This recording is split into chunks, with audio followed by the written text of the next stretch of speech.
교회 여러분, 오늘은 2021년 5월 7일 금요일입니다. 어느 사이 이제 주말이 되었습니다. 오늘 읽을 말씀은 사무엘하 11장 1절부터 27절까지 있는 말씀입니다. 그런데 오늘 우리가 아침 기도회 때는 1절부터 10절까지 있는 말씀만 읽도록 하겠습니다. 나머지 기록들은 오늘 하루가 가기 전에 여러분들이 꼭 읽어보시기 바랍니다. 찬송가는 336장입니다. 환난과 핍박 중에도 336장에 있는 찬송을 우리가 함께 부르도록 하겠습니다. 자, 이제 사무엘하 11장 1절부터 27절까지 있는 말씀, 그 중에서도 오늘은 이제 특별히 10절까지에 있는 말씀만 읽도록 하겠습니다. 사무엘하 11장 1절부터 10절까지 있는 말씀을 제가 여러분들께 읽어드리겠습니다. 그 다음에 봄에 왕들이 출정하는 때가 되자 다윗은 요압에게 자기의 부하들과 온 이스라엘의 군인들을 맡겨서 출전시켰다. 그들은 암몬 사람을 무찌르고 랍바를 포위하였다. 그러나 다윗은 예루살렘에 머물러 있었다.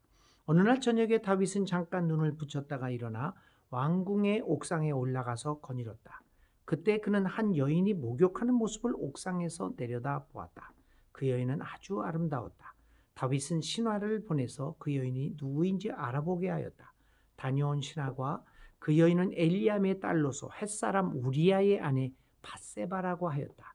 그런데도 다윗은 사람을 보내어서 그 여인을 데려왔다. 밧세바가 다윗에게로 오니 다윗은 그 여인과 정을 통하였다.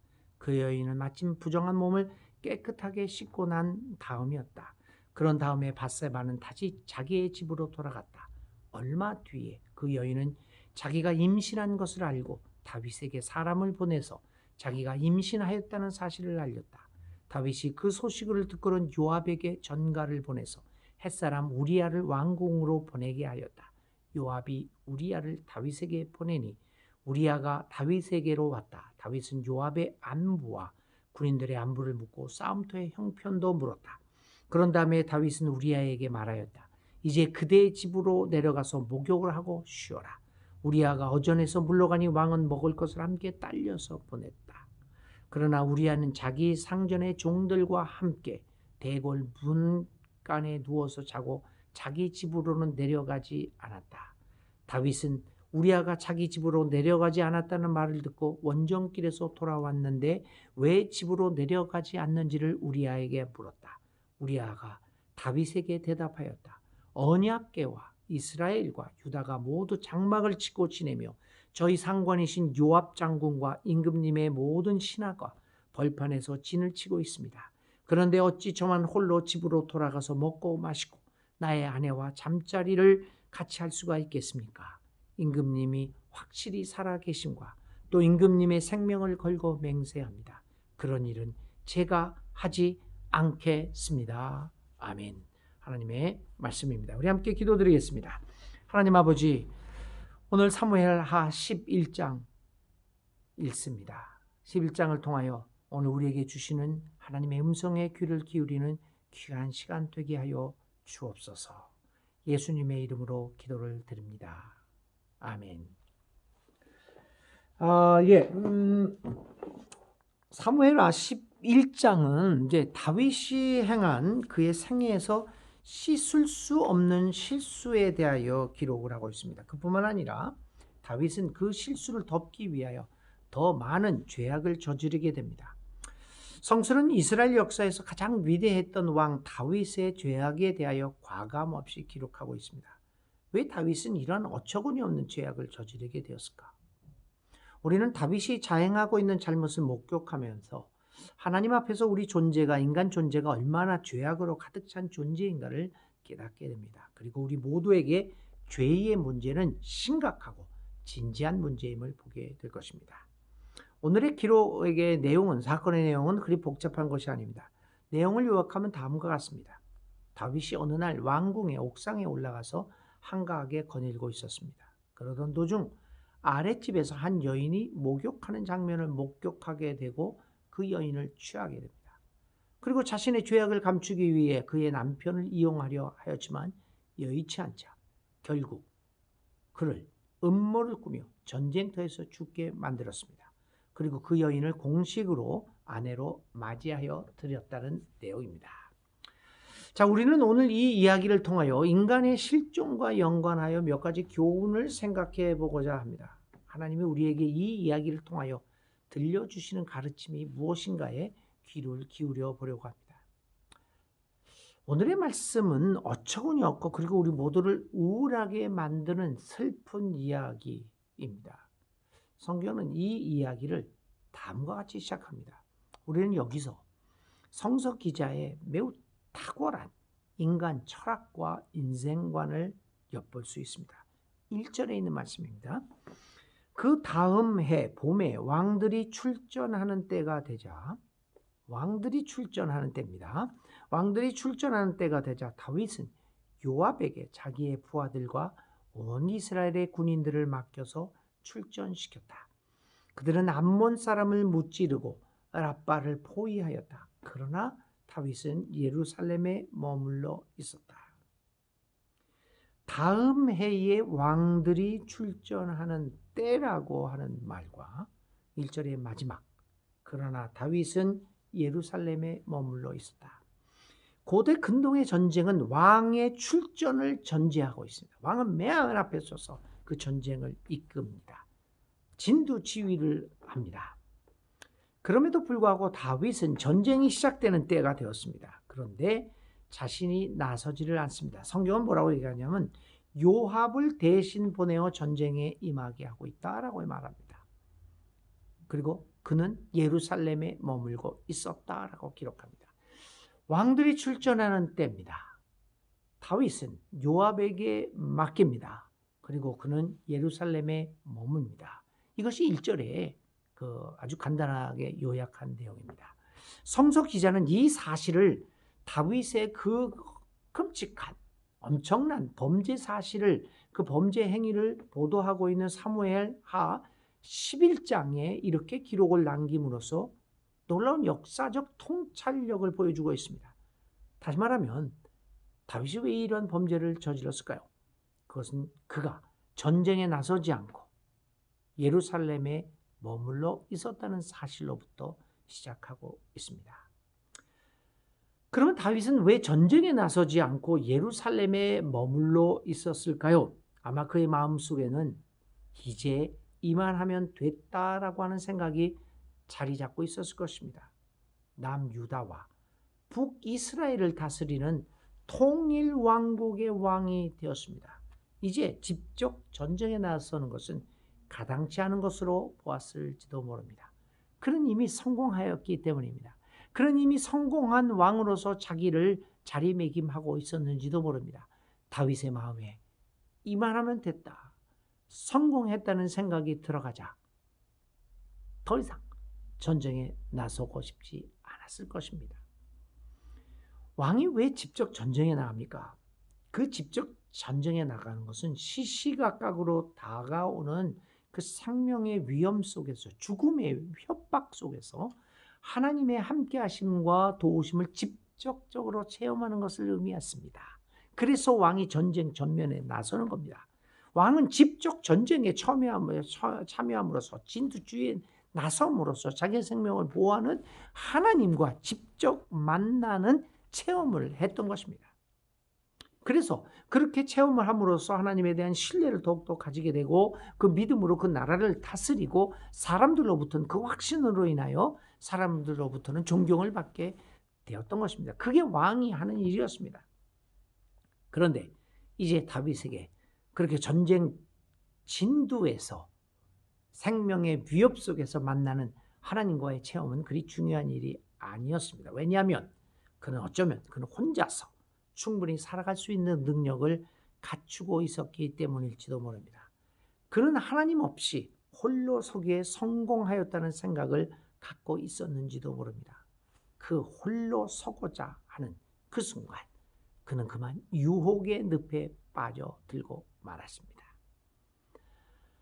하나님의 임재, 하나님의 만남을 체험함 없이, 그리고 하나님의 존재의 필요성을 느끼지 못하고 홀로 설 수 있다라고 생각하는 그 순간이 위기의 순간이었습니다. 홀로 서기에 성공했다고 생각하는 그 위기의 순간, 그것은 우리의 인생의 큰 혼란의 시작의 순간입니다.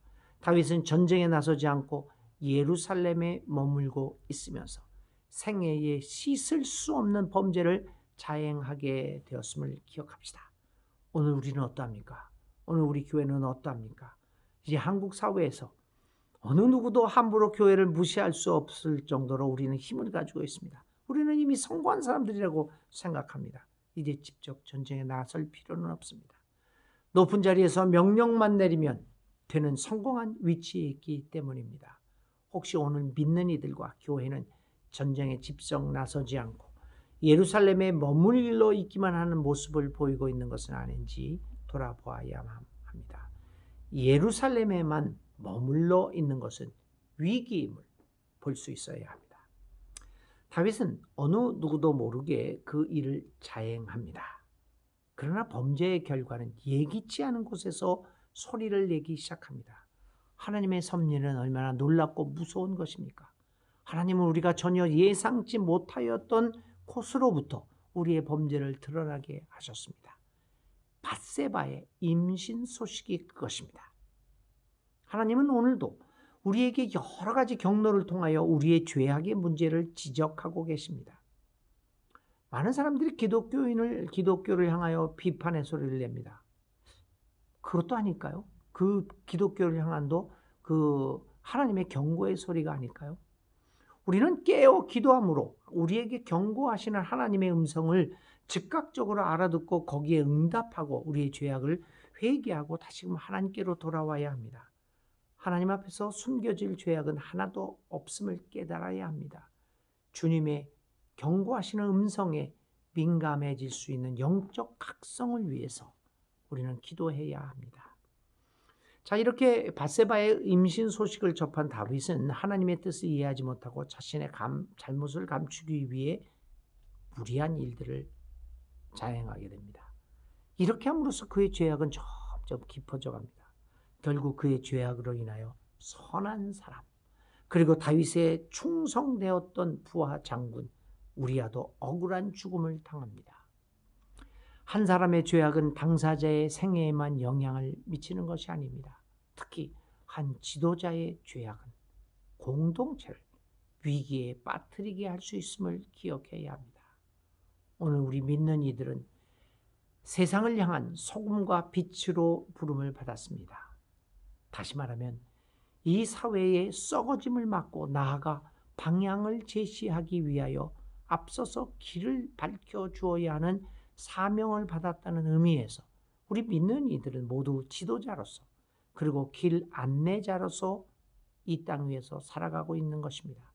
그러므로 믿는 이들이 아무렇지도 않게 행하는 죄악은 우리 사회 전체의 운명을 가늠하는 중요한 일이 될 것입니다.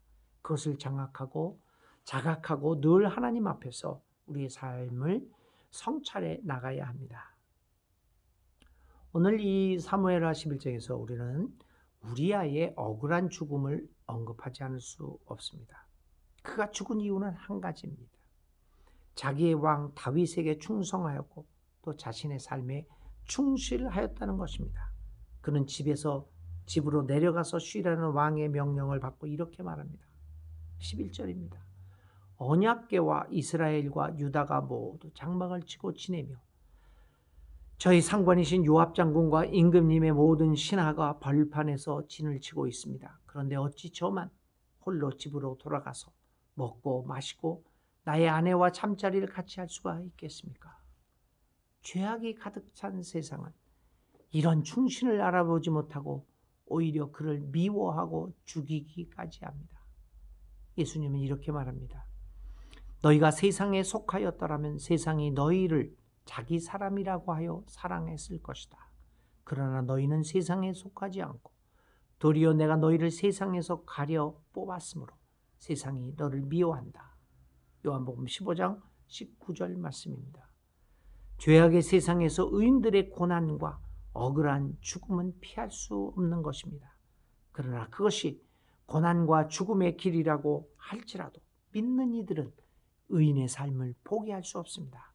왜냐하면 결국 하나님이 우리를 인정해 줄 것이고 또 의인들은 죽어서도 말을 하는 사람으로 역사와 하나님이 함께 해 주실 것이기 때문입니다.